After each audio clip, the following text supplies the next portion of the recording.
और भूपेश बघेल इस वक्त पत्रकारों से बातचीत कर रहे हैं, सीधा रुख करते हैं। हम लोग वो सम्मान का कार्यक्रम हम लोगों को स्थगित करना पड़ा और अभी पूरी दुनिया में कोरोना वायरस से ऐसा कोई देश नहीं है जो न बचा हो। अधिकांश देश इससे प्रभावित है, हमारे हिंदुस्तान भी प्रभावित है और हमारे छत्तीसगढ़ भी इससे अछूता नहीं है। लेकिन ये बताते हुए मुझे प्रसन्नता है कि आज केवल 4 कोरोना पॉजिटिव ही एम्स हॉस्पिटल में भर्ती है। जो 59 पॉजिटिव पाए गए थे उसमें से 55 को डिस्चार्ज कर दिया गया है। कोरोना की लड़ाई में हम लोग सफल होते जा रहे हैं। अभी इस बीच में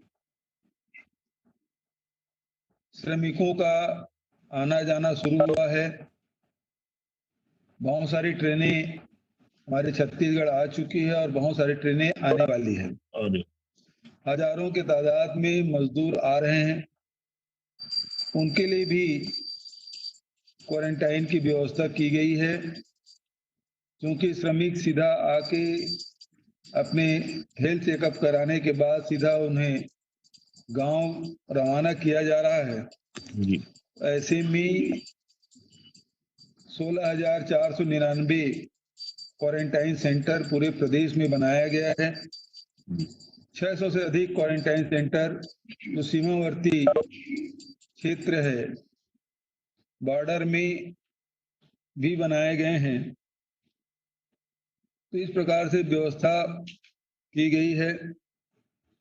दूसरे प्रदेश से जो लोग आ रहे हैं और श्रमिक आ रहे हैं, हो सकता है उसमें से कुछ कोरोना पॉजिटिव हो, उसके भी बराबर प्रशासन चौकन्ना है, उसे बराबर निगरानी में रखे हुए हैं। लेकिन कोरोना के कारण से जो हमारे जीवन में जो असर पड़ा है उससे कोई अछूता नहीं है। लेकिन उसके बाद भी हमारी सरकार ने सभी वर्गों का ध्यान रखते हुए काम करना शुरू किए, जिसमें आप विपरीत परिस्थिति में आप देख सकते हैं कि आज पूरे छत्तीसगढ़ में लगभग 10,000 पंचायतों में 23 लाख से अधिक मजदूर काम कर रहे हैं। वहीं जो देश के लगभग 24% है, अब तो हो सकता है दूसरे राज्यों में शुरू हुआ हो तो ये आंकड़े कम ज्यादा हो सकते हैं, लेकिन आज तक के कभी 23 लाख मजदूर छत्तीसगढ़ में राज्य सरकार की ओर से काम नहीं दिया गया था। ये पहली बार ये हुआ है। उसी प्रकार से लघु अनुपज संग्रहण में आप देखेंगे कि पूरे देश में सर्वाधिक है। लगभग 99% लघु अनुपज संग्रहण हमारे छत्तीसगढ़ में हुआ है। ये भी हमारे लिए संतोष का विषय है कि जो हमारे आदिवासी अंचल में जो महुआ है, इमली है, तेंदुपत्ता है, उसके संग्रहण में हमारे वनांचल के लोग लगे हुए हैं और उसका सीधा लाभ उन लोगों को हुआ है। कल कैबिनेट की बैठक आयोजित की गई और लगभग 4 घंटे ये कैबिनेट की बैठक चली।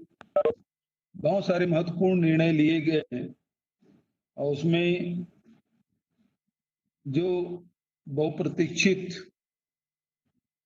एक योजना जिसे हम लोग विधानसभा में जिसे पारित किए थे, राजीव गांधी किसान न्याय योजना, कल इसे पारित किया गया और फैसला किया गया कि राजीव जी हमेशा देश के सभी वर्गों के बारे में सोचते रहे हैं। किसानों के बारे में पंचायत को मजबूत करने के लिए लगातार वो काम करते रहे और इसलिए राजीव जी के पुण्यतिथि के अवसर पर 21 मई को राजीव गांधी किसान न्याय योजना हम लॉन्च करेंगे, जिसमें सीधा किसानों को लगभग 19 लाख किसानों के खाते में प्रथम किस्त की राशि पहुंचना शुरू हो जाएगा। लगभग 10,000 रुपया प्रति एकड़ की राशि दी जाएगी, जो 4 किस्तों में होगी और केवल धान फसल नहीं बल्कि गन्ना और मक्का के जो फसल ले रहे हैं उन किसानों को भी इसका लाभ मिलेगा।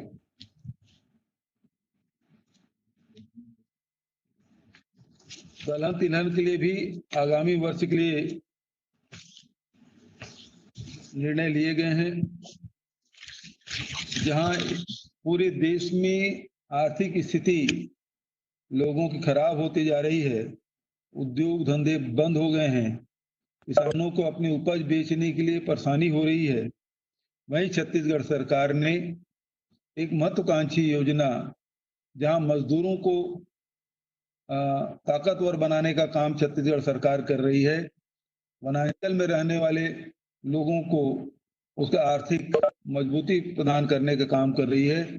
वहीं किसान संपन्न हो, आर्थिक रूप से मजबूत हो, इसके लिए भी हम प्रयत्नशील हैं और उसका लाभ निश्चित रूप से हमारे किसानों को मिलेगा।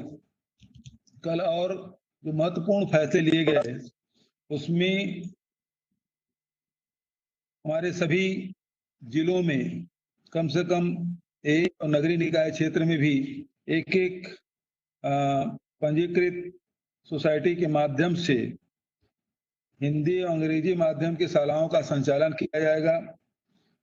सभी उत्कृष्ट शालाएं होगी जिसमें इंग्लिश मीडियम की पढ़ाई होगी और इसके लिए कलेक्टर के अध्यक्षता में कमेटी बनेगी, जिसमें सर्व सुविधा युक्त स्कूल बनाया जाएगा और अभी ये संख्या इस वर्ष 40 होगी, अगले वर्ष इसका विस्तार किया जाएगा और जो हमारे मिडिल क्लास है, लोअर मिडिल क्लास है या गरीब लोग हैं जो अपने बच्चों को प्राइवेट स्कूल में पढ़ाते हैं, इंग्लिश मीडियम में पढ़ाना चाहते हैं, लेकिन जो फीस का भार बहुत अधिक होने के कारण से उनकी वित्तीय स्थिति डगमगा जाती है।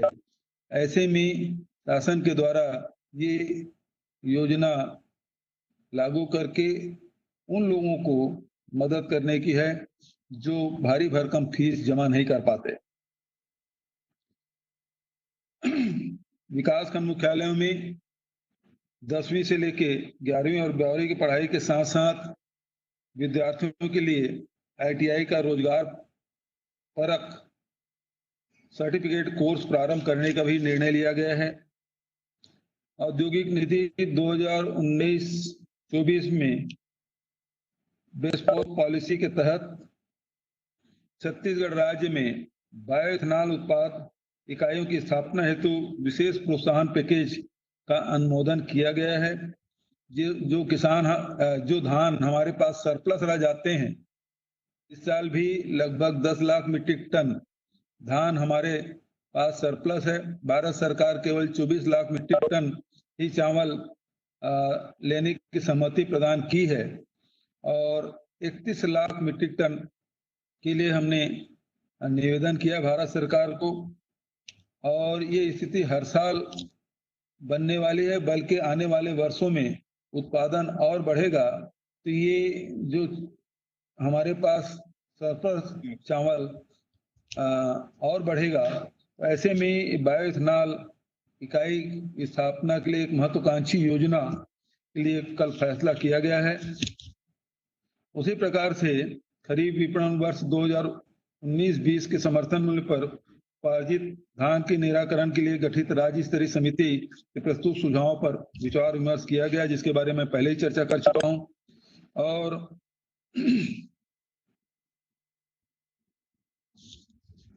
जो चना की आवश्यकता हमें होगी उसे नाफेड के माध्यम से खरीदने का भी फैसला किया गया है। खरीफ विपणन में धान उठाव हेतु लोडिंग दर पृथक से स्वीकृत करने का अनुमोदन किया गया है।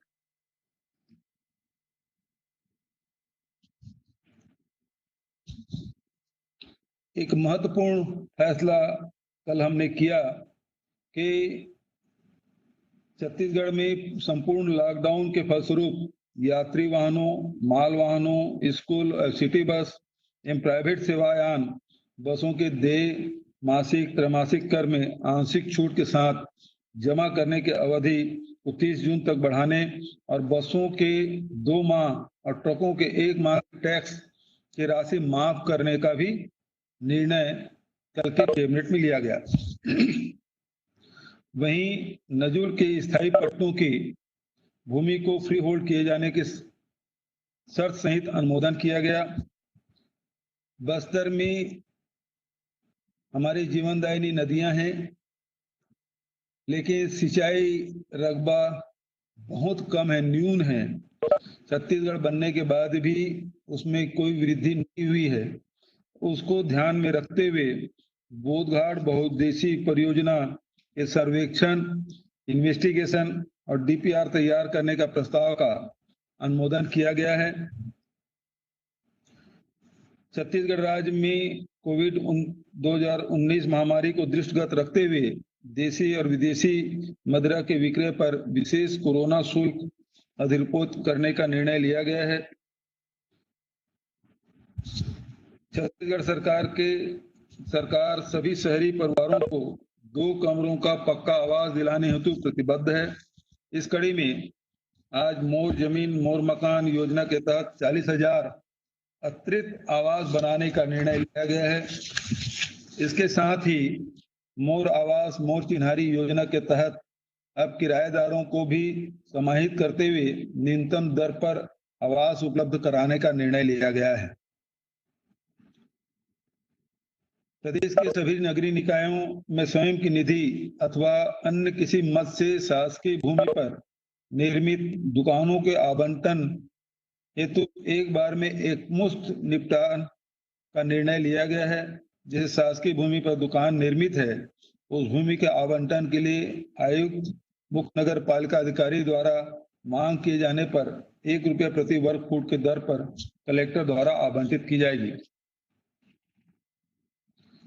नमक के बारे में अभी पिछले दिनों कुछ अफवाह फैलाई गई और उसके कारण से बहुत सारे लोग इसे दुकान में पहुंचकर नमक ज्यादा से ज्यादा खरीदने की प्रयास किए गए। ये कुछ कतिपय शरारती तत्वों द्वारा इस प्रकार से अफवाह फैलाया गया और हमारे पास पर्याप्त मात्रा में उसका स्टॉक है। 56 लाख परिवारों को तो वैसे निःशुल्क नमक प्रदान किया ही जाता है, लेकिन कल कैबिनेट में यह भी फैसला किया गया है कि एपीएल परिवार के लोग भी लेना चाहते हैं तो उसे 10 रुपया प्रति किलो के हिसाब से नमक उपलब्ध कराया जाएगा।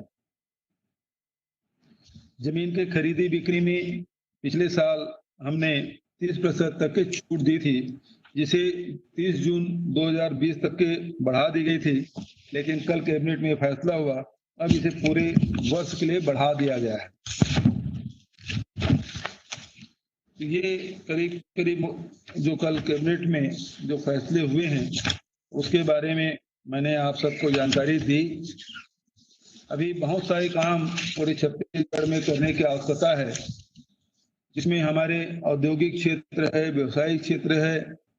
इसमें हम लोगों ने पिछले दिनों भारत सरकार से 30,000 करोड़ की राशि की मांग हम लोगों ने की थी। कल जो कैबिनेट की बैठक हुई है उससे जुड़े हुए फैसले जो हैं उसके बारे में मुख्यमंत्री भूपेश बघेल बता रहे थे। फिलहाल छोटे से ब्रेक के लिए आप रुकेंगे, जल्द वापस लौटेंगे।